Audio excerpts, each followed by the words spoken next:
Salut bien-aimés dans le Seigneur, je suis votre homme serviteur, le pasteur Gérold Mertononcy du Centre du Savoir Chrétien. Sauf que là, je réponds pour le projet Adore ton Dieu dans son programme du Centre chrétien pour le salut avec Gospel Live. Aujourd'hui, nous allons parler d'un thème si spécial. Nous allons parler sur la qualité selon Dieu. Je peux vous poser la question de savoir, d'après vous, c'est quoi la qualité selon Dieu?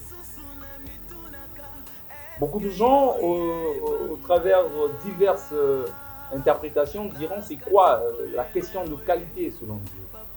Mais vous savez, sans plus tarder, nous allons lire ensemble dans le livre de Jérémie 24, le verset 3.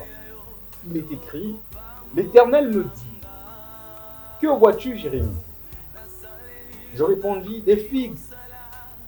Les bonnes figues sont très bonnes et les mauvaises sont très mauvaises et ne peuvent être mangées à cause de leur mauvaise qualité. » Dieu posa la question à Jérémie. Qu'est-ce qu'il observe de ses yeux?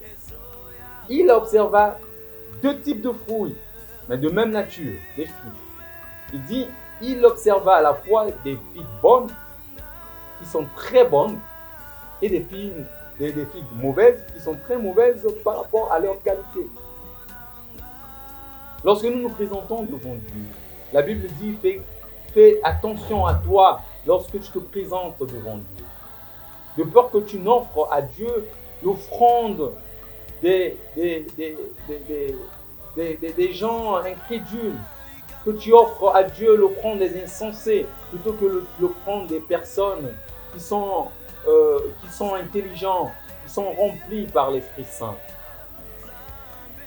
Je vais vous dire sans plus tarder, c'est quoi la qualité devant le Seigneur. La première qualité qu'on offrande à Dieu, ce qui plaît à Dieu, c'est un cœur qui craint Dieu. Voici la qualité. Dieu n'a pas seulement besoin que tu viennes prier, mais Dieu a besoin que tu craignes son nom.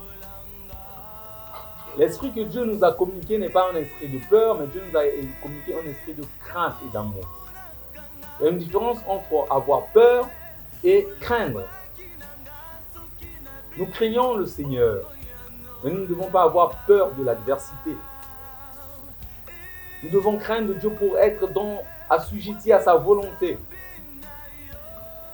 C'est comme l'apôtre Paul qui dit, je ne fais plus des choses par moi-même, mais je fais des choses poussé par l'Esprit de Dieu. Lorsque tu acceptes le Seigneur Jésus-Christ comme ton seul Seigneur et Sauveur, la première des choses, tu diras à Dieu, je veux que tu fasses de moi un homme de qualité, une femme de qualité, une femme qui craint Dieu. Le livre d'Ecclésiaste, chapitre 7, le verset 18, nous dit, il est bon que tu retiennes ceci et que tu ne négliges point cela, car celui qui craint Dieu échappe à toutes ces choses. Celui qui craint Dieu échappe à la mort. Celui qui craint Dieu échappe à l'humiliation. Celui qui craint Dieu échappe au péril. Marche dans la crainte du Seigneur et tu seras doublement récompensé. Voilà pourquoi il a dit à Abraham, à cause de sa crainte, je te bénirai au centuple, au-delà des étoiles qui se trouvent dans le ciel. Quelle sera la multitude de la bénédiction dont moi je te donnerai. Je ferai de toi le père d'une grande nation, et de toi naîtront des rois. Pourquoi il a reçu toutes ces promesses? C'est parce que, bien qu'étant l'ami de Dieu, parce que Dieu l'appelait mon bien-aimé, il marchait dans la crainte du Seigneur. Un deuxième point sur la qualité selon le Seigneur, c'est un cœur qui adore Dieu. Dans le livre de Matthieu, chapitre 4, le verset 10, il est dit, Jésus lui dit, « Retire-toi, Satan, car il est écrit, tu adoreras le Seigneur ton Dieu et tu le serviras lui seul. » Mais aujourd'hui, que voyons-nous? La plupart des enfants qui prétendent être des enfants de Dieu, devant des épreuves, ils font encore recours aux charlatans. Ils sont à la fois avec Dieu et dans l'idolâtrie. Ils se morfondent d'eux-mêmes. Sans pourtant même connaître, parce que ce sont des gens qui marchent dans l'incertitude, ils sont indécis. un véritable chrétien, un véritable enfant de Dieu, ce n'est pas celui-là qui va à l'église, mais c'est celui-là qui sait mettre Dieu à sa place. Quel est le principe de l'adoration, de la Torah adorative? Ce que vous êtes supposé connaître. On n'est pas adorateur parce qu'on chante Dieu, mais on est adorateur lorsqu'on est dans la présence de Dieu, lorsqu'on est dans la volonté de Dieu. La qualité selon Dieu consiste en adorant le Seigneur. La Bible me dit que dans la vision de Jean, il rencontra un ange et précipitamment, il a voulu se prosterner à même le sol. L'ange lui dit, garde-toi de le faire, car tu adoreras seul le Très-Haut. Je ne suis que ton compagnon de service. Tu ne peux pas adorer un homme. Parfois, pour supplier qu'un homme te donne de l'argent, tu te mets à l'élever même plus que Dieu. Tu l'appelles Igwe, tu l'appelles l'homme puissant, tu l'appelles, tu n'as point de concurrent. C'est-à-dire que toutes les nominations qui ne pouvaient que dire et qui ne pouvaient que être à l'honneur du Seigneur, tu offres ça aux hommes parce que tu es avare. Et nous sommes les mêmes personnes. Après avoir fait ça dans la rue, nous venons dans la maison du Seigneur pour chercher à donner ce qu'on appelle l'offrande des hypocrites. La Bible dit, nul ne peut suivre, ne peut servir de maître. Soit il faut haïr l'un et aimer l'autre. De quelle partie es-tu, mon frère?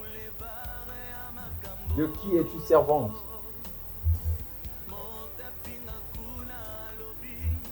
Le troisième point sur la qualité selon Dieu, c'est ce qu'on appelle par un cœur affermi par Dieu.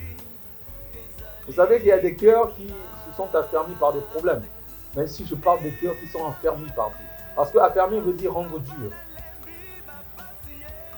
Un cœur que seul le Seigneur a fortifié. Comme l'apôtre Paul qui dit, c'est à cause de ton nom qu'on nous considère comme des brebis destinées tous les jours à la boucherie. Mais à cause de tout cela, aucune puissance ne peut nous faire écarter de l'amour de Dieu qui se manifeste en Jésus-Christ, notre seul Seigneur et Sauveur. Mais que nous dit le livre d'un Thessaloniciens, chapitre 3, le verset 13? La Bible nous dit, afin d'affermir vos cœurs pour qu'ils soient irréprochables dans la sainteté devant notre Dieu, lors de l'avènement de notre Seigneur Jésus-Christ avec tous ses saints. L'objectif de la qualité selon Dieu, c'est de t'affermir, afin que tu sois irréprochable le jour de l'avènement du Seigneur. Affermis-toi, mon frère. Tu dois vivre avec des principes, tu n'es pas un fourre-tout, non. À ces choses, il faut dire non dans ta vie. Vous savez, le malin te dit toujours dans sa pensée, il ne dit jamais, jamais. Mais moi, je te conseille et je t'exhorte, mon frère. Devant le péché, il faut dire jamais. Ça, je ne ferai jamais. Que ton oui soit oui et que ton non soit non. Tu entendras le sorcier dire, je ne servirai jamais le faux Dieu. Mais pourquoi toi qui appartiens au véritable Dieu, tu ne dis jamais, je servirai toute ma vie le Seigneur. Vous savez, David a dit, non, je vivrai. Et je témoignerai les œuvres de l'Éternel. Il a banni la mort dans sa vie. Tu n'es pas appelé à l'humiliation. Tu n'es pas appelé à vivre ce que tu vis actuellement. Mais si tu es appelé, c'est pour que tu t'affermisses et que tu sois irréprochable devant Dieu. Ne te laisse pas servir par quoi que ce soit. Tout est permis, mais tout n'est pas utile. Tout n'enseigne pas. Tout n'édifie pas. Tu sais, aujourd'hui, les gens peuvent te dire que la débauche t'entraînera sans doute à la perdition. La prostitution, un jour, tu vas contracter la maladie. Mais parfois, tu dis, vous n'avez rien à m'apprendre, mais le jour où la maladie sera là, tu comprendras que ta vie avait de la valeur. Mais affermis ton cœur avec Dieu. Laisse le Seigneur t'affermir, afin que tu sois un homme de principe comme le Seigneur acclamait l'intégrité de Job en disant à Satan, il n'y a personne sur terre qui soit aussi intègre que Job, mon serviteur. Quand bien même Satan a dit, non, Permets que je touche à sa peau, il finira par te renier. Dit, je connais Job. Je connais, il ne reniera jamais. Et le Seigneur avait raison. Tu sais, il se peut que le Seigneur relève des défis sur ta vie. Mais ne laisse pas le diable avoir tort, avoir raison. Mais laisse que le Seigneur puisse avoir raison sur la confiance. Parce que le monde a perdu confiance en toi. Mais Dieu a toujours confiance en ton changement. Voilà pourquoi le Seigneur veut que tu deviennes une qualité selon sa pensée. Le livre d'Ésaïe, chapitre 54, 13 à 15 nous dit: tous tes fils seront disciples de l'Éternel, et grande sera la postérité de tes fils. Tu seras affermi par la justice, banni l'inquiétude, car tu n'as rien à craindre, et la frayeur, car elle n'approchera pas de toi. Si l'on forme des complots, cela ne viendra pas de moi. Quiconque se liguera contre toi tombera sous ton pouvoir. Voici la promesse qui va avec ceux qui représentent la qualité devant Dieu.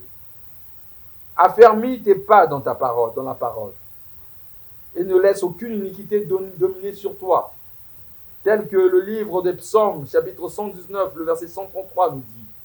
Écoutez l'homme de Dieu, David, qui dit: Seigneur, mon Dieu, affermis mes pas dans ta parole et ne laisse aucune iniquité dominer sur moi. Je veux que tu pries comme David, qui s'est reconnu lui-même pécheur, mais il demande à Dieu de forger son cœur de sorte qu'il ait un corps qui a des principes, qui ne se laisse plus aller ici et là, ni manipuler par le péché. Que dit Naoum dans le livre de Naoum 2.2? Naoum dit: le destructeur marche contre toi.